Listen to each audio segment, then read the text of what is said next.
Telugu Desam party, Janasena, BJP కూటమికి రాష్ట్రంలో ప్రజలు ఒక చారిత్రాత్మకమైన విజయాన్ని అందించడం జరిగింది. ఆంధ్రప్రదేశ్ చరిత్ర మనం చూస్తే మరి జగన్మోహన్ రెడ్డి గారు 100 సిద్ధం సభలు పెట్టిన, అధికార దుర్వినియోగం చేసిన, తన చెప్పు చేతల్లో కొంతమంది పోలీసు అధికారులను పెట్టుకొని ప్రతిపక్ష పార్టీ అభ్యర్థుల మీద దాడి చేసిన, నడి రోడ్డులో ప్రజాస్వామ్యాన్ని అపహాస్యం చేసిన, అధికార పార్టీలో ఉన్న ఎమ్మెల్యేలు మన గుంటూరు జిల్లాలో, పాత గుంటూరు జిల్లాలోనే మనం చూసాం, మాచర్లలో ఏ విధంగా ఎక్కడో ఉన్న వెల్లుర్తి నుండి పిన్నెల్లి రామకృష్ణారెడ్డి సోదరుడు 40 కార్లు వేసుకొని రాడ్లు పట్టుకొని నడి రోడ్డులో వీరంగం చేస్తే ఆపాల్సిన పోలీస్ యంత్రాంగం ఆపకపోగా ఏ విధంగా వాళ్ళకి సహాయపడ్డారో మనం చూడటం జరిగింది. పక్కనున్న నల్గొండ జిల్లా నుంచి గూండాల్ని, రౌడీల్ని తీసుకొచ్చి నడి రోడ్డులో వీరంగం వేసి దాడులు చేసి కార్లు ఎక్కించి తొక్కిస్తే, ఇవాళ ఎన్నికల ముందు జగన్మోహన్ రెడ్డి గారు వైనాట్ 175 అంటే చివరికి మొదటి అక్షరం చివరి అక్షరం చూస్తున్న 15 కూడా ఆయనకి దక్కని పరిస్థితులు మనం చూసాం. ఇవాళ ప్రజలు 5 సంవత్సరాల కాలంలో ప్రజావేదిక విధ్వంసంతోనే, ఏ ప్రజావేదిక అయితే ముఖ్యమంత్రిగా ఆయన అధికారులతో తొలి సమావేశం పెట్టారో ఆ వేదికనే కూల్చివేయటం ద్వారా జగన్మోహన్ రెడ్డి ప్రభుత్వానికి ఆనాడే నాంది పలికింది. అలాగే ఆంధ్రప్రదేశ్ రాష్ట్రం విడిపోయినప్పుడు అసెంబ్లీలో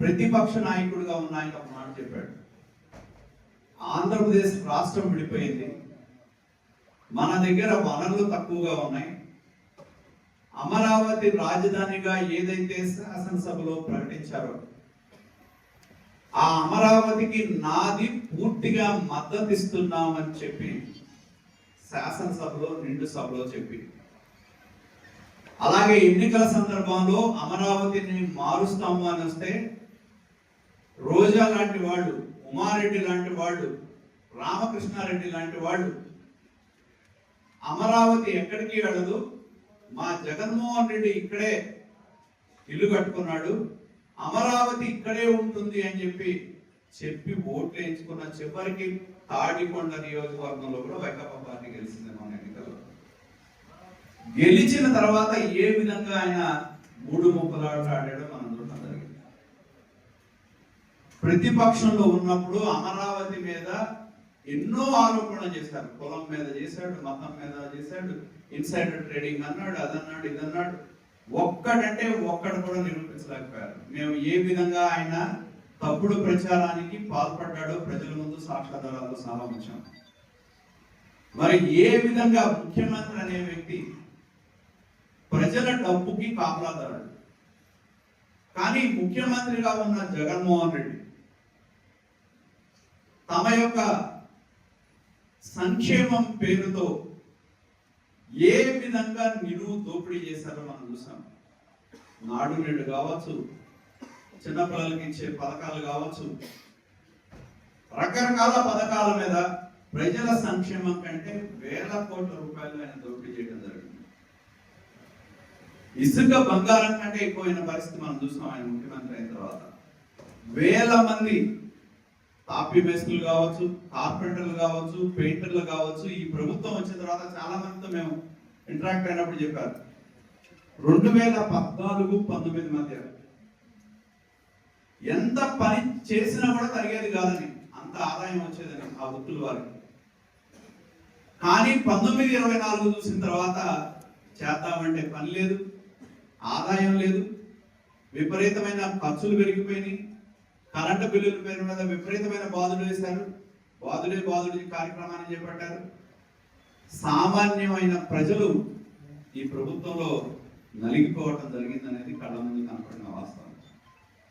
ఆయన ఆయన చెప్పిన సంక్షేమంలో మేము ఎన్నో వర్గాల ప్రజలు కలిసాం. చాలా మంది, నేను కొంతమంది మహిళలు కన్నీళ్లు చూశాను.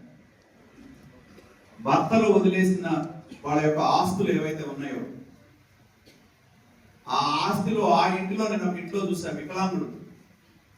ఆ ఇంట్లో అన్నదమ్ములు 2 ఉన్నారు, చెరొక వాటాలో ఉన్నారు. ఆ ఇల్లు మొత్తం కొలిసి, నీకు ఉండాల్సిన దానికంటే ఎక్కువ వైశాల్యం నీకు ఇల్లు ఉంది కాబట్టి మేము 2 ఉంటున్నాం ఈ ఇంట్లో, వికలాంగులు బాబు, మాకు వేరే పని చేసుకోవడానికి కూడా లేదు అన్నా కూడా నిర్దాక్షిణ్యంగా పెన్షన్లు తీసేయడం జరిగింది. For more videos like this, subscribe Big TV channel.